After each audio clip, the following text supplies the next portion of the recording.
अगर आप देख चुके हैं कि क्वेश्चन नंबर जो कि है मिसाइल्स के बारे में, हम एडिशनल इन्फॉर्मेशन पार्ट जो भी है उसको हम इस वीडियो में डिस्कस करेंगे। जैसे कि हम जानते हैं व्हाट इट इज़।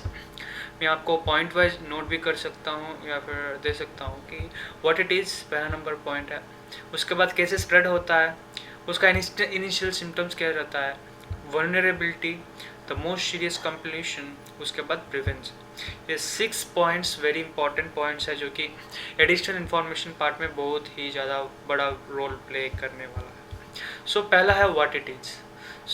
अगर देखें व्हाट इट इज़, देखें micelles is a highly continuous viral disease. Okay, हम ये भी जानना चाहिए कि मिसेल्स क्या होता है। एक हाईली कंटिन्यूस वायरल डिजीज है। It remains an important cause of death among young. Okay, young childrens को मीन्स यंग चिल्ड्रंस में जो होता है ना, ये बहुत ही ज़्यादा मात्रा में होता है। चिल्ड्रंस ग्लोबली, ओके, ग्लोबली होता है। Despite the availability of safe and effective vaccine, safe and effective vaccine के होते हुए भी ये बहुत ही ज़्यादा मीन्स कॉज बहुत होता है इसका, okay, globally. Usually it occurs in young youth children. Okay, it also causes to death also. What? Measles, because it is a viral disease. Okay, it is known as contagious viral disease. Okay, that's the thing which you have to know that.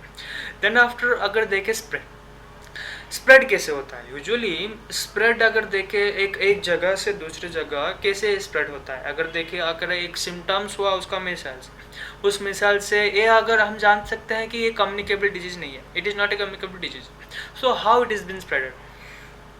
Okay, via droplets. Here it's given that via droplets. Usually communicable disease में क्या होता है, एक person इधर है एक person उधर है, उसके बाद कॉमन सिम्टम्स यूजुअली प्रोपगेशन होता है ड्यू टू एयर भी हो सकता है।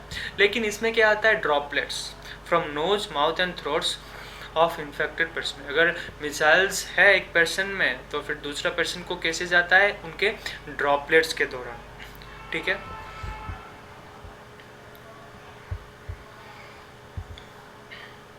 उसके बाद देखिए इनिशियल सिम्टम्स। इसका इनिशियल सिम्टम्स क्या रहता है। Usually what are the different initial symptoms for this disease which is usually appear in 10 to 15 days after infection. Okay, after infection होने के बाद 10 to 15 days में उनका appearance रहता है। Okay, which includes high fever, nodules, bloodshot eyes and tiny white spot on the inside of a mouth. Several days later, the rashes develops and started on the face and upper neck and gradually spreads down. So यही है इनका initial symptoms. Initial symptoms यही है, 10 to 12 days में वो appear होता है। High fever होता है, running nose, bloody eyes, टिनी spot inside the mouth. Okay, उसके बाद टिनी स्पॉट इधर हो सकता है। बहुत ही ज़्यादा डिफ़िकल्ट फेस करना पड़ेगा यार आपको, क्योंकि मैं एक्सपीरियंस्ड हूँ। Means टिनी white spot. Okay, several days later rashes develops started on the face and neck, gradually spreads downwards. Okay, यही है इनका initial symptoms.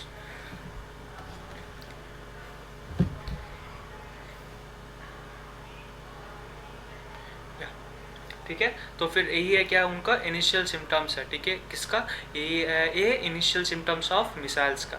उसके बाद देखिए vulnerability.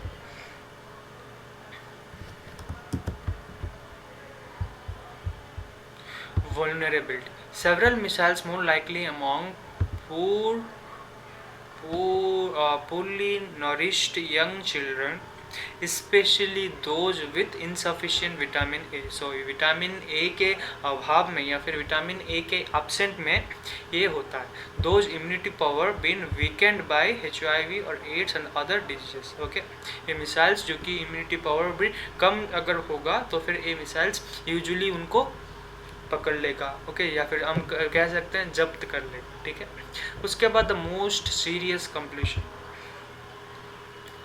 Which includes blindness, encephalitis and infection caused by brain, severe diarrhea and related to dehydration and several respiratory infection, like okay, these are the different serious symptoms of this missiles. okay, कैसे हम prevent कर सकते हैं मास immunisation campaign से, जैसे कि हम जानते हैं जैसे कि हम वैक्सीन है, इफेक्टिव वैक्सीन पहले से ही है, तो फिर उसको लॉन्च करके हम इस स्प्रेड को हम रोक सकते हैं। ठीक है, तो फिर आशा करता हूँ कि आपको एडिशनल इन्फॉर्मेशन पार्ट अच्छी तरह समझ आ गया होगा। धन्यवाद।